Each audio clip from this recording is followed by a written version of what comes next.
There was a bomb blast that took place in Saint Nedelia Church in Sofia, the capital of Bulgaria, in which more than 150 innocent people were killed and more than 500 injured. It was the biggest terrorist attack that has taken place on the soil of Bulgaria. It was conducted by the Bulgarian Communist Party. They were not Muslims. We know from historical records that on the 9th of October 1934, King Alexander I of Yugoslavia, he was assassinated by a gunman by the name of Lada Georgiev. He was a non-Muslim. The first US plane to be hijacked, it was not by a Muslim, it was by a non-Muslim by the name of Ortiz. He hijacked the US airliner to Cuba and he later on got their asylum. When we go to the records of terrorist attacks done, we come to know that in the year 1968, the ambassador to Guatemala, he was assassinated by a non-Muslim. In 1969, the ambassador to Japan, he was knifed by a Japanese, a non-Muslim. The ambassador to Brazil in 1969, he was kidnapped by a non-Muslim. The famous attack, the Oklahoma bombing, which took place on 19th of April, 1995, where there was a truck loaded with a bomb which rammed into the federal building in Oklahoma, which killed 166 innocent human beings.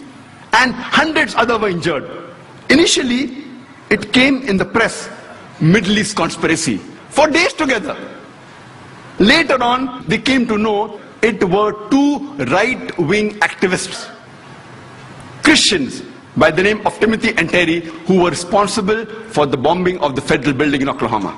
But when this news comes, it comes for a couple of days and then it vanishes. But before, for several days, Middle East conspiracy, Middle East conspiracy. After World War II, from 1941 to 1948, in a span of 8 years, 259 terrorist attacks were conducted by Jewish terrorists. By many organizations, Ignun, Stern Gang, Haganah, and we know of the famous bombing of King David Hotel, which took place on the 22nd of July 1946. They were conducted by Ignun under the leadership of Menachem Begin, in which 91 innocent people were killed, out of which 28 were British, 41 were Arabs, 17 Jews and 5 others. The Ignun group, they dressed up as Arabs to show as though Muslims did the bombing. And the person responsible was Menachem Begin. And it was the biggest terrorist attack against the history of British Mandate, in which 91 people were killed. And at that time, Menachem Begin, he was called as terrorist number 1 by the British government. Later on, after a few years, he becomes the Prime Minister of Israel. And later on, after a few years, he gets the Nobel Prize for Peace. Imagine, a person who has killed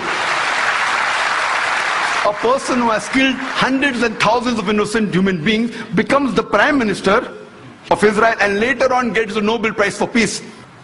And most of the groups that were fighting, like Stern Gang, Ignun, Haganah, all of these Jewish groups and the leaders like Yitzhak Rabin, Menachem Begin, Ariel Sharon, later on became prime ministers and high-holding ranks in the state of Israel. And all of them, they were fighting for a Jewish state. If you see the world map, before 1945, Israel did not exist.